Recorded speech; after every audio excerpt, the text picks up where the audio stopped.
Rambuje, dim se u shkua në Paris pastaj, por sa ishte realit pritë se me zda të kjo aleancë, pra si që thash me madhja në botë, do të bombardonte pa një mandat të Këshillit të Sigurimit një shtet sovran? Po, ka pak çfarë mund të shtohet asaj që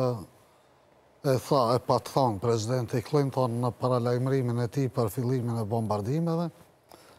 e ka rrumbullaksue komplet përpjekje nga një vjeçare diplomatike, që është ba, nga treshja ndërkombëtare në emër të grupit kontaktit. Christopher Hill, Boris Majorski dhe Wolfgang Petri, që ishin 3 ndërmjetësit ndërkombëtar të cilët në emër të grupit kontaktit, e pakta nominalisht në emër të grupit kontaktit, kishin punuar për gati një vit për organizimin e një konferencë ndërkombëtare ku do të bëhej përpjekje që të arrihej një marrëveshjeje paqe qofte dhe një marrëveshje paqeje e përkohshme. Për shikuesit ton, grupi i kontaktit atë botë kanë qenë Quinti i sotëm, pra 5 shtetet perëndimore plus Rusia. Po. Kështu që i kanë parapri nevojës për një konferencë ndërkombëtare 2-3 ofensiva më të fuqishme për të cilat me më shumë kompetencë mund të flasin pjesëtarët, do një pjesëtar direkt i UÇK-s, të ushtrisë dhe forcave ushtarake, policore, paramilitare serbe në Kosovë kundër popullsisë civile, po me pretekstin se gjaja po e luftojnë UÇK-n, po ato krime dhe masakra kryesisht bëheshin mbi popullsinë civile.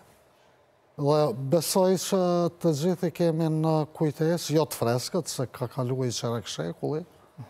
ofensivën e verës të 98-shit dhe të vjeshtës të 98-shit, që i bjen dikon 5-6 muaj para konferencës Rambujes. Këta ishin muajt kur përpjekjet për organizimin e kësaj konference kishin më rri kulmin, kishin më rri nivellet dhe seriozitetin më të lartë të mundshëm me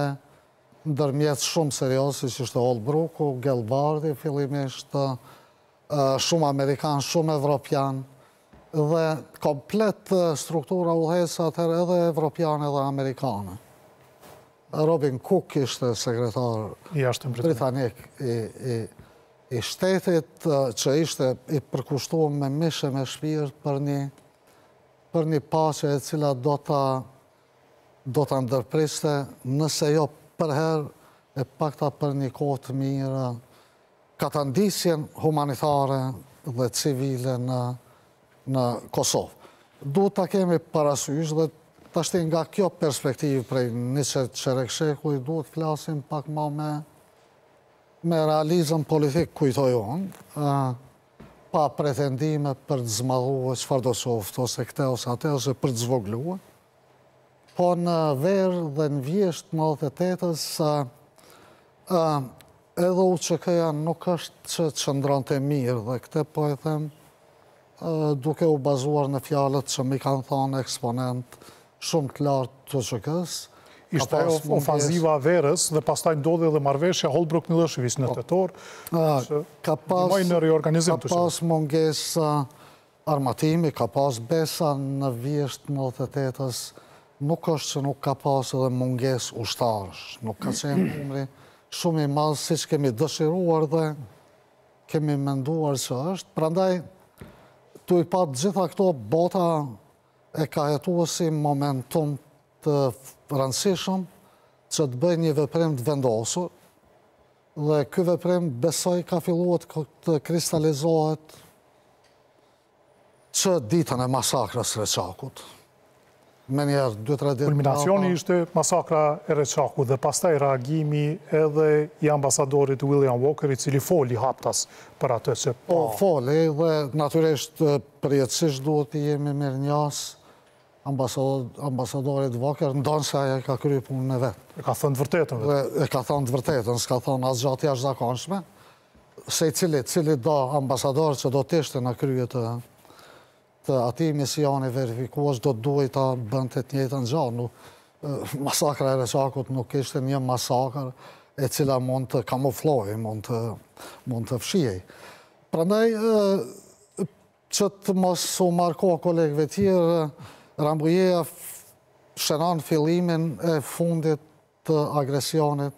serb dhe të masakrave serbe në Kosovë. Dhe natyrisht kësaj i kishte parapri përpas ndërkombëtarizimit fuqishëm të gjithandejshëm çështjes të Kosovës, lufta e fuqishme e UÇK-s e vendosën, pavarësisht nga numrat që kishte UÇK-ja, dhe bota e kishte jetuar që kësaj pune duhet të vej një kapak do si do, në çfarë do forme. Dhe doli bota me këtë projekt të Rambujes, ku kishte Mehmeti ka qenë antari delegacionit dhe besoj do të flasë më në detaje, po ashtu, kishte një që unë kur e kam lexuar s'pari, e kam lexuar 3 ditë para se të shkohet në Rambuje, e kam pasi kontrat me NATO, një aneks ushtarak. Para se të shkoj, 3 ditë, para se të udhtoj. Ka pas një aneks militar, një aneks ushtarak, i cili i parashitet disa veprime në rast të nënshkrimit nga dyja palët, nga dyja delegacionet, dhe ka pas në delegacion të Rambujes njerëz figurat transishme, si që ishte prezidenti Rugova, ai që natën e pare pa të kualifikuar si kontrat me NATO në atë marrëveshje, dhe unë gjithë një po flasë për Rugovën, sepse për shkak të komunikimit më intensiv që e kam pas me te, njësoj si me shumicën e antarëve tjerë delegacionit, po e pakta nga Rugova dhe nga shumë antarë delegacionit besoj unë, perceptoj